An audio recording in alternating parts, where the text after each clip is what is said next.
कृष्ण श्रीमते भक्ति वेदांत स्वामीति नामिने नमस्ते सरस्वते देवे गौरवाणी प्रचारिणि निर्विशेष शून्यवादी पाश्चात्य देशतारिणि। जय श्री कृष्ण चैतन्य प्रभु नित्यानंद श्री अद्वैत गदाधर शिवासादि गौर भक्त वृंद। हरे कृष्ण कृष्ण कृष्ण हरे हरे, हरे राम राम राम हरे हरे। वाञ्छाकल्पतरुभ्यश्च कृपा सिन्धुवैव च पतितानां पावनेभ्यो विष्णवेभ्यो नमो नमः। तो आप सबका स्वागत है आज की कक्षा में, और हम कर रहे हैं द टीचिंग्स ऑफ लॉर्ड चैतन्य। और हम उस समय कर रहे थे कि भक्ति उत्तम कैसी है, जो हमने लास्ट में करा था। शरणागति के 6 लक्षणों के बारे में हम बात कर रहे थे कि भक्ति के अनुकूल विषयों को ग्रहण करना तथा उनको सुदृढ़ता से पालन करना। और दूसरा हम कर रहे थे भक्ति के प्रतिकूल विषयों का त्याग तथा पूर्ण त्याग का दृढ़ संकल्प करना, कि जो हमारी भक्ति के अनुकूल चीजें हैं उनका त्याग करना। और उनका दृढ़ता पूर्वक ये भी संकल्प लेना कि हम प्रयास करेंगे उन सारी चीजों को त्यागने का। तो इसको हम ऐसे भी समझ सकते हैं ना, कि जैसे हम भक्ति में नए नए आते हैं, या एक छोटा बच्चा होता है जो अभी बोलना आरंभ कर रहा है, बोलना शुरू कर रहा है, तो वो तुतला के बोलेगा, है ना। कुछ शब्दों में उसका जो होगा झोल रहेगा, शब्दों का उच्चारण सही नहीं रहेगा। और तो माता पिता उसमें बड़ा आनंद लेते हैं कि बेटा तुतला के बोल रहा है, सेंटेंस फॉर्म कर रहा है, ऐसा कर रहा है। तो ये एक एज तक सही लगता है, लेकिन यही अगर ये बच्चा दोबारा से एक आयु के उपरांत, बड़े होने के उपरांत यदि ऐसा करने लग जाए, तो ये बहुत प्रॉब्लम हो जाएगी। तो डॉक्टर्स को कंसल्ट करेंगे। अगर 12 साल, 13 साल, 15 साल का बच्चा, 18 साल का बच्चा जो है तुतला के बोल रहा है और सही से सेंटेंस फॉर्म नहीं कर पा रहा, शब्दों का उच्चारण अच्छा नहीं कर पा रहा, तो ये दिक्कत है। सो उसी प्रकार से भक्ति में हम जब नए नए आते हैं, हम नियोफाइट स्टेज के ऊपर होते हैं, ये सारी चीजें okay, it's okay, we get the benefit of doubt कि चलो अभी नया आया है ना, अभी इसको पता नहीं है, इसने भगवत गीता नहीं पढ़ी। लेकिन उसके होने के उपरांत 2 3 4 साल होने के उपरांत भी यदि आप ऐसा ही व्यवहार रखोगे, ऐसा ही करते रहोगे, तो ये दिक्कत है। This is called pathological, this is called कि यहाँ पे आपको दिक्कत है। तो हर बार बेनिफिट ऑफ डाउट नहीं लेना चाहिए। सो ब्रह्मा जी के साथ भी ऐसा ही हुआ। ब्रह्मा जी जब ये क्रिएशंस बना रहे थे, तो उन्होंने कहा कि चलो, उन्होंने फिर 5 प्रकार की अज्ञानता को भी उत्पन्न किया, 5 प्रकार के इग्नोरेंस को भी उत्पन्न किया ब्रह्मा जी ने, अपने मोड ऑफ डार्कनेस से, अपनी शैडो से, अपने तमोगुण से। तो अभी सृष्टि बन रही है, ठीक है, सृष्टि का निर्माण कार्य चल रहा है। ब्रह्मा जी सारा क्रिएशन जो हो रहा है, this is called the mode of passion. उसके अंतर्गत, रजोगुण के अंतर्गत वो क्या है बना रहे हैं। गुडनेस में क्या बनाया उन्होंने, गुडनेस में उन्होंने ऋषिज बनाए, अपने मन से मनु को उत्पन्न किया, है ना। और गुडनेस में उन्होंने नारद मुनि बनाए, और उनके 4 जो पुत्र थे, 4 कुमार, ये सब उत्पन्न हुए।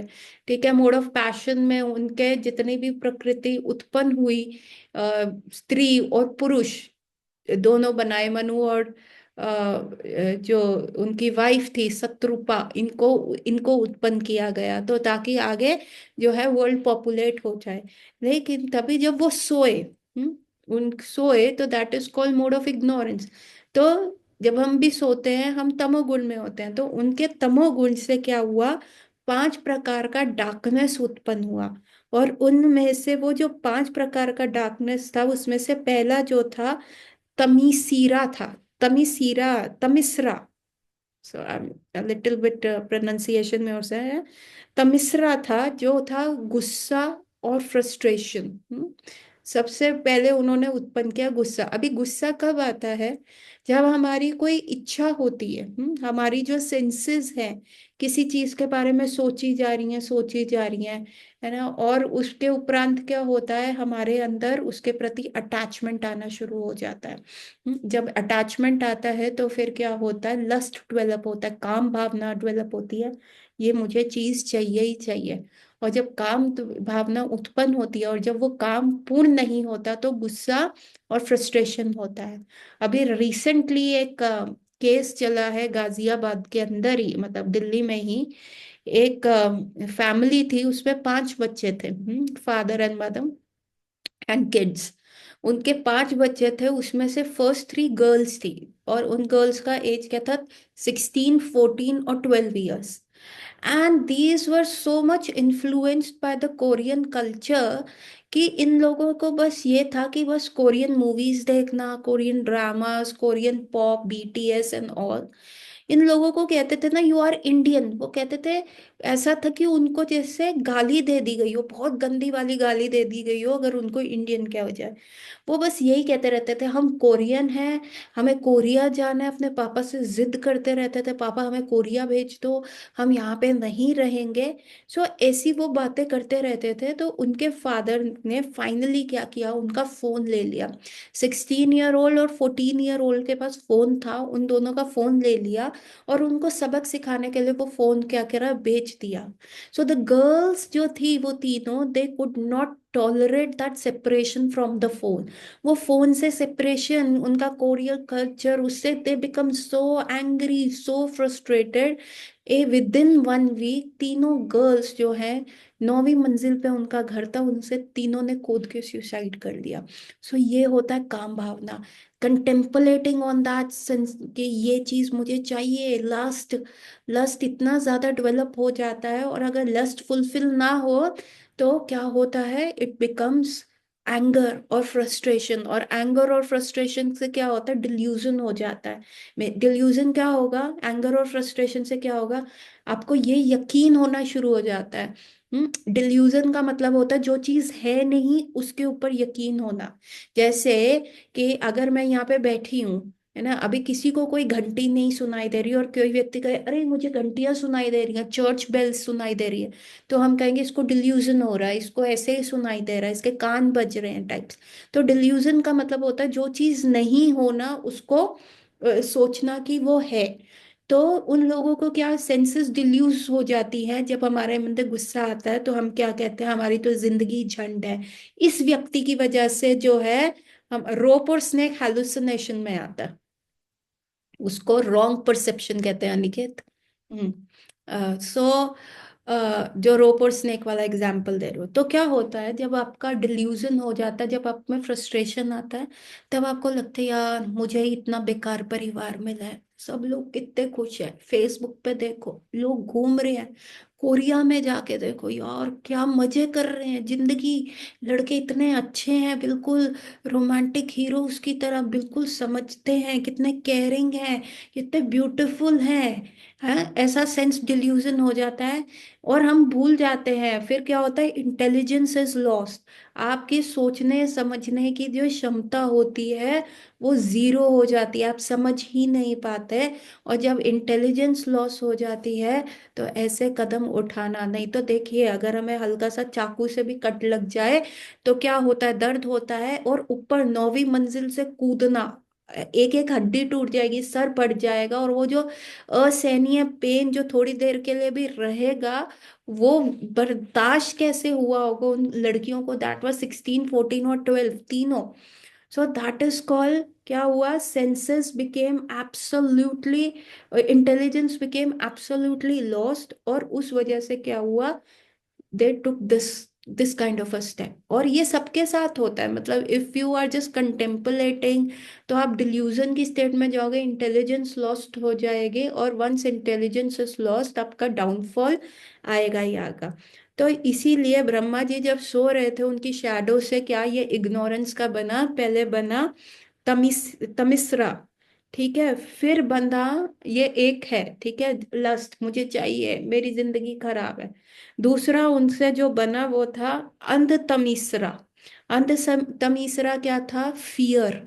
उसमें क्या हुआ, फियर आ गया लोगों को, डेथ का फियर आ गया, डेथ आ गया कि देखिए जिंदगी क्या है, बड़ी बीमारी तो नहीं हो जाएगी। आप देखिए बहुत सारे लोग एज अ डॉक्टर मेरे पास आते हैं, उसमें कहते हैं जरा सा उनको गले में अल्सर हो जाए या गले में से खून आ रहा हो या कोई गांठ आ जाए शरीर पे, तो एकदम से ऐसे घबराए हुए आते हैं कि अरे ये कैंसर तो नहीं है डॉक्टर साहब, टेस्ट करा लीजिए, कोई दिक्कत तो नहीं है। सो दिस इज कॉल्ड अंध तमसीरा। मतलब आपको जब लाइफ के बारे में पता, अभी how you become ignorant, how you become fearful. So जब मैंने शुरू शुरू में नाइन्थ क्लास में, एट्थ और नाइन्थ में ना, I started going for debates. Hmm मैं डिबेट्स के लिए जाती थी और मैं अपनी स्पीचेस बहुत अच्छे से याद करती थी।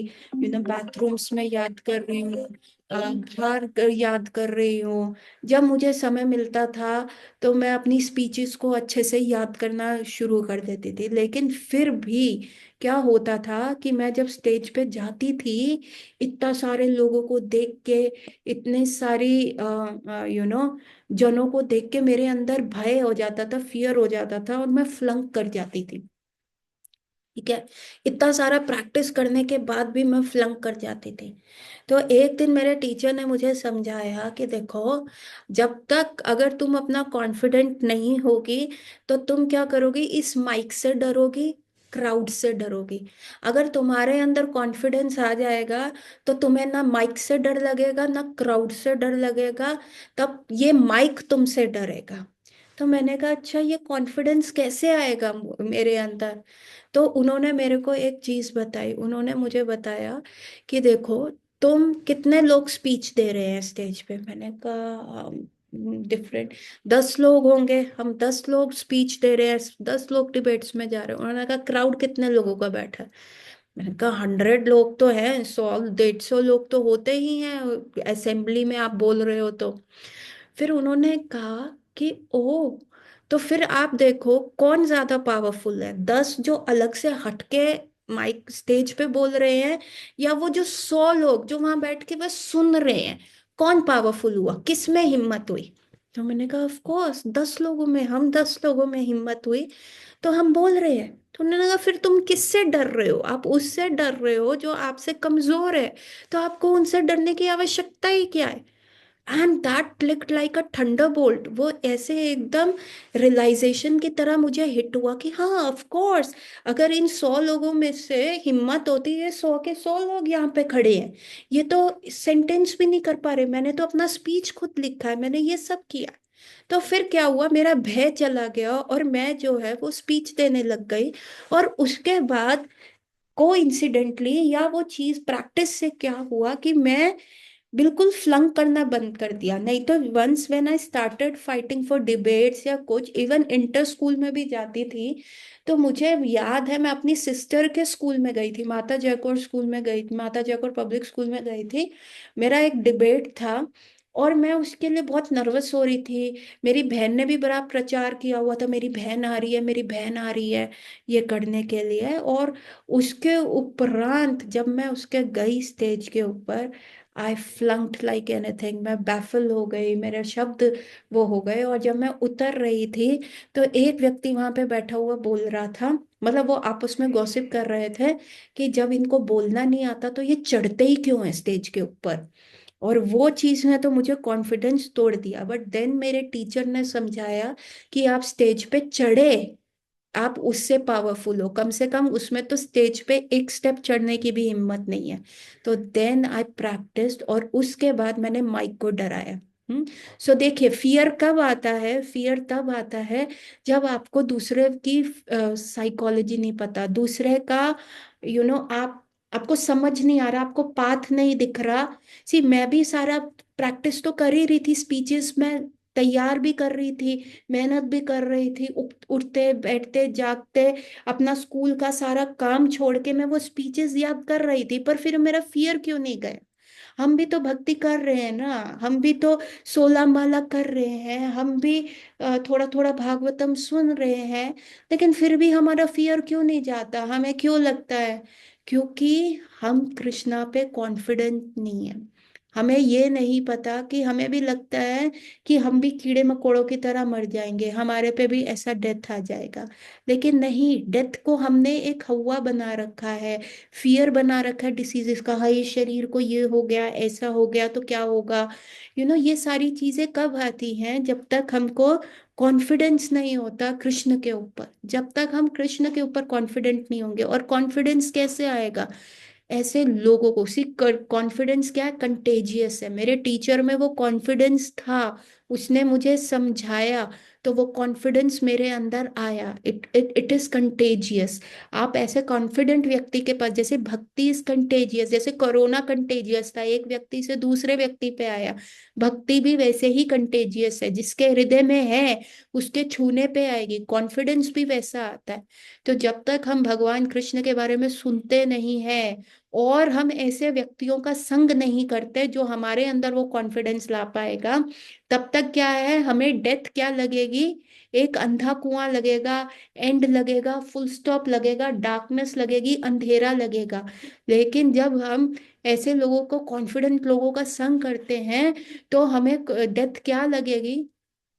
तब हमें डट लगेगी, जैसे भक्ति विनोद ठाकुर कह रहे हैं, अरे मृत्यु के उपरांत ना मेरा जन्म होगा कुरुक्षेत्र में। मैं 12-13 साल की मंजरी होंगी। कुरुक्षेत्र में मेरा जन्म इसलिए होगा क्योंकि श्रीमती राधा रानी को क्या है, मेरी आवश्यकता होएगी। आवश्यकता क्यों होगी? क्योंकि कुरुक्षेत्र में श्रीमती राधा रानी जाएंगी और कृष्ण को देखेंगी, और कृष्ण को ऐसे देखेंगी, राज्य ड्रेस में, मुकुट पहने हुए, राज्य वेश में। ना उनके सर पे मुरली, ना हाथ में मुरली होगी, ना सर पे मोर पंख होगा, ना वनमाला का मेकअप होगा, सिर्फ गोल्ड होगा। वो वैजयंती माला का हार नहीं पहने होंगे। So Shrimati Radha Rani is going to be very disappointed, और वो फेंट भी हो सकती हैं। तो उनको उनको मेरी आवश्यकता होगी। So people are planning, they are waiting for that to come, है ना। और कैसे ऑथर्स लिखते हैं डेथ के बारे में, मतलब not the author's, the bhaktas कैसे लिखते हैं कि जैसे एक लड़की होती है, वो थ्रू आउट लाइफ देखती है, अरे मैं भी, मेरी भी शादी होएगी, मैं भी बड़ी होंगी, हाँ मेरे मुझे भी एक अच्छा घर जाने को मिलेगा, मेरा हस्बैंड भी मेरे को लव करेगा, मेरे लिए गिफ्ट्स लाएगा, वैलेंटाइंस डे सेलिब्रेट करेगा, एनिवर्सरी करेंगे, है ना, मेरा हस्बैंड मेरे को पैम्पर करेगा। सो वो सोच रही है थ्रू आउट लाइफ, और जब वो शादी का मौका आता है, हाँ उसे दुख होता है अपनी मम्मी पापा का घर छोड़ने में, लेकिन उसको और भी अच्छा सुख मिलता है। अरे मैं तो अपने हस्बैंड के साथ I am going to enjoy a lot, अब मेरा लाइफ बनेगा, मेरा फैमिली बनेगा। सो दैट इज डेथ, है ना। सो आप देखिए, परसेप्शन चेंज होता है, और परसेप्शन ये तभी चेंज होगा जब आप किसी कॉन्फिडेंट पर्सन, या कॉन्फिडेंट फॉर मी, जब मैंने अपने एग्जाम्पल दिया, और या भक्त जनों का, जो जिनको विश्वास है। प्रभुपाद भी जब कहाँ थे, प्रभुपाद जब भक्ति सिद्धांत सरस्वती ठाकुर ने जब शरीर त्याग दिया था, वो भगवान की लीलाओं में चले गए थे, तब प्रभुपाद और ये सारे गौड़ीय वैष्णव बैठ के कर रहे थे। महाप्रभु का जो प्रोफेसी है कि हर जगह, हर गांव, हर विलेज में मेरा नाम जाएगा, तो महाप्रभु का प्रोफेसी कैसे फुलफिल होगा, उनकी भविष्यवाणी कैसे फुलफिल होएगी। हाँ, गौर किशोर दास बाबा जी महाराज चले गए, भक्ति विनोद ठाकुर जी चले गए, अब भक्ति सिद्धांत प्रभुपाद चले गए, कौन पूरा करेगा? इसका मतलब महाप्रभु से गलती हुई है। चैतन्य महाप्रभु, वो जो भक्ति सिद्धांत सरस्वती ठाकुर प्रभुपाद ने 64 गौड़िया मठ ऑल ओवर इंडिया खोल दिए थे, और उन लोगों के जो शिष्य थे, उनके कुछ शिष्य यही कह रहे थे, अरे महाप्रभु से गलती हो गई है। इसका मतलब जो हर गली, हर कूचे, हर गांव, हर टाउन में मेरा नाम रहेगा, तो एक्चुअली महाप्रभु कह रहे थे ऑल ओवर इंडिया ही मेरा नाम रहेगा। And Prabhupada was listening to it. तो प्रभुपाद ने कहा नहीं, चैतन्य महाप्रभु कभी भी ऐसे गलती नहीं कर सकते, बिल्कुल नहीं कर सकते। वो महाप्रभु हैं, कृष्ण है। कृष्ण ने क्या इस संसार बनाने में गलती करी, तो वो कैसे ऐसे करेंगे? और प्रभुपाद ये बोलते हुए उस मठ की सीढ़ियों से नीचे उतर रहे थे। तो उस शिष्य ने, जो बहुत डिप्रेस था, पेसिमिस्टिक बोल रहा था, उसने कहा फिर कौन करेगा, कौन कर सकता है। हाँ, ये सब तो चले गए, इतने जो दिग्गज लोग थे ये चले गए, तो अब कौन करेगा। प्रभुपाद एक एक सीढ़ी से उतरते हुए कहा, एक मूर्ख व्यक्ति जरूर करेगा, डेफिनेटली एक मूर्ख व्यक्ति करेगा। तो उस व्यक्ति ने कहा, मूर्ख व्यक्ति, कौन मूर्ख व्यक्ति। प्रभुपाद ने कहा, वो मूर्ख व्यक्ति जिसको अपने गुरु महाराज के शब्दों में अतीत, जिसको अपने गुरु महाराज के शब्दों में पूर्ण आस्था है, जिसको महाप्रभु चैतन्य महाप्रभु के शब्दों में पूर्ण आस्था है, वो व्यक्ति करेगा इस कार्य को संपूर्ण। हम्म। तो ऐसा था। तो अनटिल एंड अनलेस हम ऐसे लोगों का संग नहीं करेंगे, प्रभुपाद ने भी यही कहा। शिला प्रभुपाद बोले, अपने वेस्टर्न डिवोटीज से बोले, तुम्हें पता है मैं कृष्णा कॉन्शियस, कृष्ण भावामृत तुम लोगों को कैसे बना पाया, तुम्हें पता है, और तुम कैसे बना पाओगे। तो उन्होंने कहा, प्रभुपाद यू आर अ शुद्ध भक्त। प्रभुपाद ने कहा, शुद्ध भक्त नहीं, शुद्ध भक्त तुमको कौन रोक रहा है शुद्ध भक्त बनने के लिए, तुम क्यों नहीं बनोगे। प्रभुपाद, हमें पता नहीं, ऐसे ऐसा बोल करने लगे। तो प्रभुपाद ने कहा, क्योंकि आई वॉज कन्विंस्ड, मैं पूर्ण तरह सहमत था कि कृष्ण है, मैं पूर्ण तरह सहमत हूँ चैतन्य महाप्रभु के शब्दों में, टीचिंग्स में, मैं पूर्ण तरह सहमत हूँ अपने गुरु महाराज के शब्दों में। सो दैट वाज शिला प्रभुपाद। तो हमें भी ऐसे व्यक्ति का संग करना पड़ेगा। तो ब्रह्मा जी की बनाई हुई, जो सोते समय बनाई हुई ये इग्नोरेंस जो है, अंध तमसीरा, जिसके बारे में आपको नॉलेज नहीं है, वो आपको अंधकार में ही लगेगा, और जिसके बारे में नॉलेज हो जाएगी वो अंधकार में नहीं लगेगा।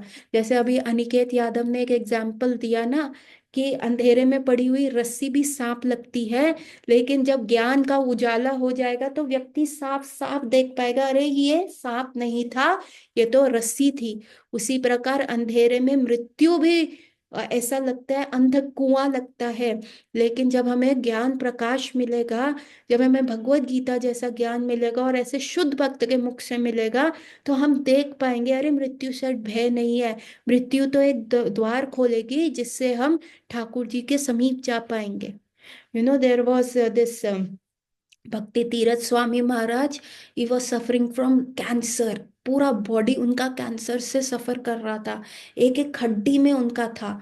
He was quite a fit robust, अच्छा बिल्ट था, लेकिन जब अंतिम दिनों में ऐसा लग रहा था कि स्केलेटन के ऊपर ब्लैक पेंट कर दिया गया, वो अफ्रीकन थे, नाइजीरियन थे, तो ऐसा लग रहा था कि पूरे हड्डियों के ऊपर ब्लैक पेंट कर दिया गया। He was suffering from pain, है ना। हर रोज रात को वो सोते थे, और उनके बेड के समक्ष ही एक खिड़की थी जिससे फर्स्ट मॉर्निंग की किरण उनके ऊपर आती थी। हर रोज वो रात को सोते थे और सुबह उठते थे और कहते थे, अरे यार धत तेरे की, आज भी मैं कृष्ण के पास नहीं गया, ओ कृष्ण तुमने मेरे को फिर मृत्यु नहीं दी, आज भी तुमने मुझे अपने पास नहीं बुलाया। सो क्या था, इतनी ज्यादा पीड़ा के उपरांत भी वो देखिए कह रहे। और उनसे राधानाथ स्वामी महाराज ने पूछा एक बार कि वो आपको बहुत पीड़ा हो रही होगी, तो भक्ति तीर्थ स्वामी महाराज ने एकदम विपरीत उत्तर देते हुए कहा, पीड़ा, मुझसे ज्यादा सुखी कोई व्यक्ति नहीं है। वो हिल भी नहीं सकते थे, उनको हिलाने के लिए वो बेड के गद्दे के ऊपर भी नहीं कर पाते थे बिना पेन के, उनको एक सॉफ्ट पिल्लो वगैरह दिया दिया जाता था। तो भक्ति तीर्थ स्वामी महाराज ने क्या कहा, उन्होंने कहा, मुझसे मुझसे अच्छा व्यक्ति अभी कोई नहीं है, मेरी परिस्थिति बहुत सुखद है, मेरी परिस्थिति एकदम सुखद है, और कोई मेरे को 1 करोड़ रुपया भी दे या स्वर्ग का आसन भी दे, मैं अपनी इस अवस्था को किसी से नहीं बदलूंगा। राधानाथ महाराज हैरान हो गए, आपको इतना दर्द हो रहा है, आप ऐसी बात कैसे कर सकते हैं। अरे, मुझे प्रभुपाद का एक एक शब्द रियलाइज हो रहा है, मुझे भगवत गीता का रियलाइजेशन आ रहा है, मुझे ये सब पता चल रहा है कि भगवान का धाम है, कृष्ण है, और कृष्ण मुझे बुला रहे हैं। क्यों, इस अवस्था में भी क्या है, वो एकदम यू नो अंदर से सुखद है, अंदर से कृष्ण रियलाइज्ड है, उनके हृदय में कृष्ण बैठे हैं, अंदर से उनको एक सुख की अनुभूति हो रही है, वो ये देख पा रहे हैं कि वो ये शरीर नहीं है, वो ये चीज रियलाइज कर पा रहे हैं कि मैं ये शरीर नहीं, मैं आत्मा हूँ। सो ये जो होता है, ये रियलाइजेशन तब आता है, तो हमको इस ब्रह्मा जी के बनाए हुए जो मोड ऑफ इग्नोरेंस का जो दूसरा है, अंध तमसीरा से डरने की आवश्यकता नहीं पड़ेगी। अभी तीसरा ब्रह्मा जी ने क्या बनाया? बनाया मोह। भगवान ने क्या बनाया? वो ब्रह्मा जी ने क्या बनाया अपने सोते समय? बना मोह। अभी मोह किससे होता है? मोह होता है, ये मेरा शरीर है, ये मेरे शरीर के रिश्ते हैं, ये मेरे नाते हैं, ये मेरे चाचा हैं, ये मेरा पति है, ये मेरी पत्नी है, ये मेरे माता है, ये मेरे पिता है, ये मेरे भाई है, ये मेरे बहन है। और तुमने मेरी बात का अच्छे से समर्थन नहीं करा, तुम क्या हो? तुम मेरे दुश्मन हो। तुम क्या हो? तुम दुश्मन हो, तुम गंदे हो, ये मेरे अपने। मोह क्या होता है? जैसे धृतराष्ट्र, भगवत गीता कैसे शुरू हुई? जब धृतराष्ट्र बोल रहे हैं माम का च पांडवश्च, मेरे और पांडव के, दोनों कौन थे? दोनों कुरु थे, कुरु फैमिली थी वो। है ना? लेकिन धृतराष्ट्र ने अपने मोहवश में क्या किया? डिवाइड कर दिया। मेरे कौन है? मेरे सिर्फ ये पुत्र हैं 100, और दूसरा कौन है? वो पांडव है, वो 5 है, पांडु के, मेरे भाई के हैं। है ना? और वो क्या हो रहा है? लड़ाई हो रहा है। तो ये क्या होता है? ये होता है मोह। मोह होता है ना? तो मोह क्या करता है? उसने मेरे को यार, अभी कल का न्यूज़ में मैंने देखा, एक उड़ीसा का बॉडी बिल्डर था किरण करके, एंड ही किल्ड हिमसेल्फ। उसने सुसाइड कर लिया क्योंकि उसकी कुछ सालों की गर्लफ्रेंड ने किसी और से एंगेजमेंट कर ली। That is a news in my news feed. तो आप देखें, ये क्या है? ये मोही तो है ना? इतना ज्यादा अटैचमेंट हो जाना, इतना ज्यादा। ठीक है, हम इस संसार में आते हैं, वेरी गुड, हमें रिलेशनशिप चाहिए, ऑफ कोर्स हमें चाहिए। हमें रोने के लिए कंधा चाहिए, हमें हमें खुशी बांटने के लिए 4 लोग चाहिए। इवन महाप्रभु ने भी कहा है, ये कलयुग का क्या धर्म है? हरि नाम संकीर्तन, लोगों के साथ कीर्तन करना। हमें घर में, हम बीमार हैं तो हमारे को पूछने के लिए भी चाहिए। तो कृष्ण ने हमें ये रिलेशनशिप दिए हैं, बिल्कुल दिए हैं। लेकिन अगर हम इन रिलेशनशिप में ही फंसे रहे तो क्या होगा? क्या होगा? हम आगे नहीं निकल पाएंगे, हम सिर्फ उसी चीज के बारे में सोच पाएंगे। अभी अगर आप वैदिक शास्त्र में बात करो तो रिलेशनशिप्स कैसे हैं? दीज रिलेशनशिप्स कैसे हैं? कि जैसे पहले स्मगलिंग करते हुए क्या करते थे लोग? बहुत सारी जो वुड्स होते थे उनको नदी में बहा देते थे। नदी में बहुत सारी वुड्स को बहा देते थे, तो कई वुड्स पानी के बहाव से इकट्ठे आ जाती थी, कई वुड्स इकट्ठे होती थी तो वो सेपरेट हो जाती थी। तो रिलेशनशिप भी ऐसे है। किसी जन्म में कोई हमारा माता पिता भाई बंधु पति पत्नी बच्चे वगैरह बन जाते हैं, अगले जन्म में क्या जरूरी है कि वही मिलेंगे? नहीं मिलेंगे ना। तो रिलेशनशिप क्या है? They should help us to rise, they should not, हमें ये सारे जो हमारे नाते हैं, हमारे जो रिश्ते हैं, ये हमें हेल्प करना चाहिए कि हम आगे बढ़े, हम इकट्ठे हाथ बढ़ के करें। जैसे एक डंडी टूट जाती है, अगर 4-5 डंडियां इकट्ठे हो तो उनको तोड़ना मुश्किल हो जाता है। उसी प्रकार ये रिलेशनशिप भी क्या है? हमारा समर्थन करे। अब जब हम हताश होए तो हमें पावर दे, नहीं नहीं कोई बात नहीं, आगे बढ़ते रहो, अभी कोई दिक्कत नहीं है, ठाकुर जी हैं, विश्वास रखो, चल मैं तेरे साथ चलता हूँ। अरे तू बीमार है, चल दवाई खाता है, दवाई खा के ठीक हो जाएगा, फिर हम जाएंगे कीर्तन करेंगे। तो ये रिलेशनशिप क्या है? ये हमें हेल्प करते हैं। लेकिन अगर यही हमारे पैरों में बंधन पड़ जाए, तो क्या होगा? हम डूब जाएंगे। अगर एक व्यक्ति के पैरों में पत्थर बांध के उसको नदी में डाल दिया जाए तो क्या होगा? वो व्यक्ति डूब जाएगा। तो ये क्या है? मोह। है ना? तो हमें इन रिलेशन क्या हुआ? धृतराष्ट्र के मोह का क्या नतीजा हुआ? जिन 100 बेटों के ऊपर उसको इतना प्रेम था, जो 100 बेटों के प्रति वो इतना अ, प्यार था, उसको अपना एम्बिशन था कि मेरा दुर्योधन अगर ये युद्ध जीत गया तो मेरा कोई ताज मेरे सर से नहीं लेगा, मैं इस हस्तिनापुर का राजा बना रहूंगा। उसको ये था, अपना एक एम्बिशन था, उस मोह था उसको। उसकी वजह से क्या हुआ? पूरा किंगडम तबाह हो गया, कितने लोग मर गए। और महाभारत का युद्ध, आप जितना वर्ल्ड वर्ल्ड में लोग नहीं मरे उससे ज्यादा महाभारत के युद्ध में मर गए। ऐसा कहा जाता है कि उस कुरुक्षेत्र की जो भूमि है अभी भी रक्तमयी है। यदि उसको और नीचे खोदोगे तो शायद रक्त मिल जाएगा। इतना रक्त बहा था उस युद्ध में। सो दिस इज कॉल्ड मोह। तो मोह अगर आपके पैरों में बेड़ियां बन जाए, तो जब धृतराष्ट्र, फिर भगवान क्या करेंगे? भगवान कहेंगे अरे ये लातों के भूत है, बातों से नहीं मानेंगे, सारे रिश्ते नाते तोड़ देंगे। रिश्ते नाते तोड़ देंगे, फिर ये क्या हुआ? धृतराष्ट्र के सारे 100 पुत्र मारे गए।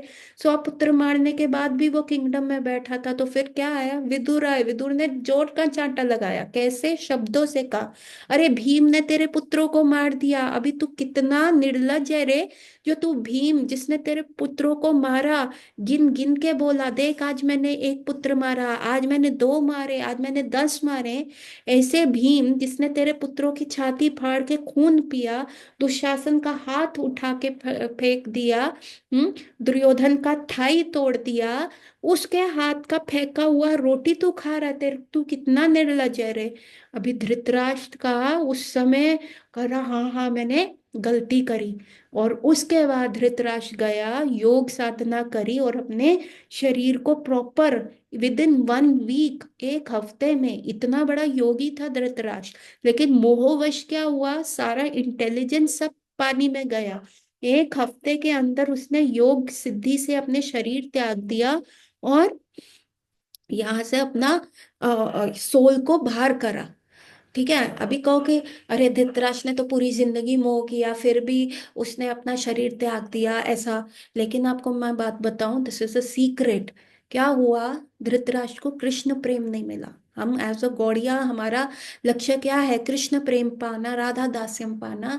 धृतराष्ट्र को हायर प्लानेटरी, क्योंकि अगर आप भगवत गीता में भी पढ़ते हैं कि यदि कोई योगी जो होता है, योग क्रिया से अपने सोल को यहाँ ज्ञान चक्षु से लेके सहस्रा चक्र से अपने यहाँ से सहस्रा चक्र से सोल को बाहर करता, he always go for a higher destination.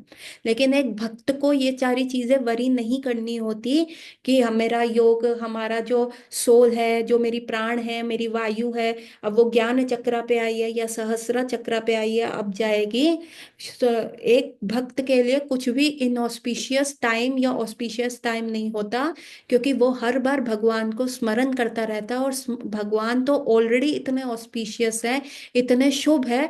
तो एक भक्त के लिए अशुभ तो होता ही नहीं है, कोई अशुभ समय होता ही नहीं है। लेकिन क्योंकि धृतराष्ट्र वॉज अ योगी, उसने अपनी प्राण वायु को यहाँ से निकाला and he went for a higher destination. That is also good, but that is not the best. वो भी अच्छा है लेकिन वो अति उत्तम नहीं है। तो इसीलिए पूरा जीवन व्यर्थ मत करो। कि आप ऐसे, फिर आप ऐसे ही रिलेशनशिप बनाओ ना। अभी कुछ रिलेशनशिप बन गए हैं आपके, ठीक है, मदर फादर, ये नहीं होंगे। लेकिन ये भी कैसे चेंज होंगे? ये तब चेंज होंगे जब वो आप में एक गुड एग्जाम्पल देखेंगे। है ना? बच्चा कैसे सीखता है? छोटा बच्चा, अब उसको कहो बेटा फोन नहीं उठाना, फोन नहीं उठाना, फोन नहीं उठाना।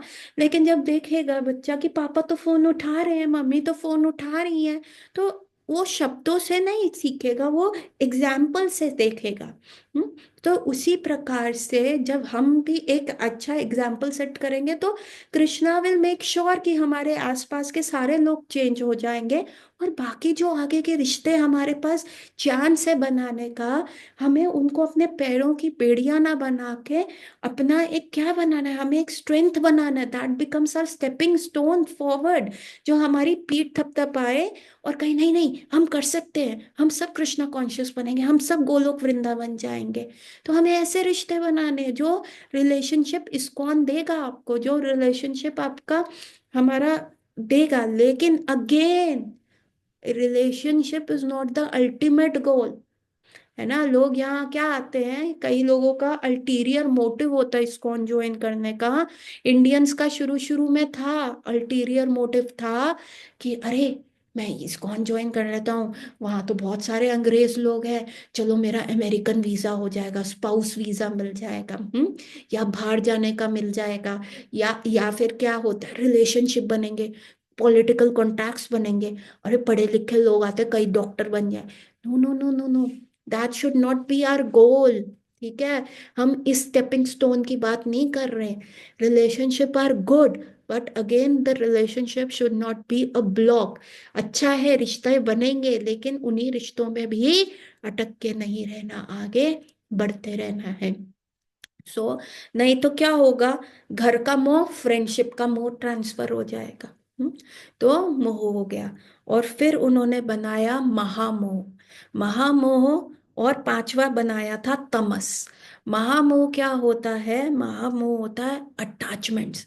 ये मेरा घर, ये मेरा राज्य, ये मेरी गाड़ी, ये मैं किसी को नहीं दूं। हमारी फॉल्स प्रोप्राइटरशिप, ये उस प्रकार से है जो एक बच्चा होता है, वो सैंड का कैसल बनाता है। रेत से क्या बनेगा, एक महल बनाएगा समुद्र के तट पे। लेकिन लहरें आती है और वो समुद्र की, वो क्या करती है, वो सारी उन रेत के बने हुए महलों को तोड़ जाती हैं, सब खत्म हो जाता है। और वो बच्चा रोता रहता है, वो रोता रहेगा, मैंने महल बनाया था, मेरा इतना सुंदर महल था, सब व्यर्थ हो गया, सब टूट गया, ये क्या हुआ। ये होता है महामोह, जो हमें जकड़ता रहता है। हम क्या करते रहते हैं पूरी जिंदगी, बड़ा घर, बड़ी गाड़ी, बड़ा विदेश का टूर, इन्हीं चीजों में अपना समय व्यर्थ करते हैं, और अंत में क्या होता है, मृत्यु हमसे ये सब छीन लेती है। और पांचवा क्या है, होता है तमस। तमस होता है जब हम अपने आप को भूल जाते हैं कि मैं ये शरीर, अपने आप को शरीर समझने लग जाते हैं, तो ये होता है तमस। तो ये जो पांच चीजें हैं, ये अंधकार की चीजें हैं जो ब्रह्मा जी ने बनाई। अभी ब्रह्मा जी ने इसको कैसे हटाया, ये सब डेमनिक नेचर इनके पीछे पड़ गए, ब्रह्मा जी इस तमस से कैसे निकले। हम भी इन चीजों में फंसे हुए हैं, तभी हम कह रहे हैं भक्ति के अनुकूल चीजें करनी है, प्रतिकूल हटानी है। तो इस तमस, इन सारी चीजों से कैसे निकले, वो सीखेंगे हम अगली क्लास में। अभी हमने सीखा ब्रह्मा जी कैसे फंसे और हम कहाँ फंसे। तो गौर रात्रि everyone, we will meet tomorrow. Hare Krishna.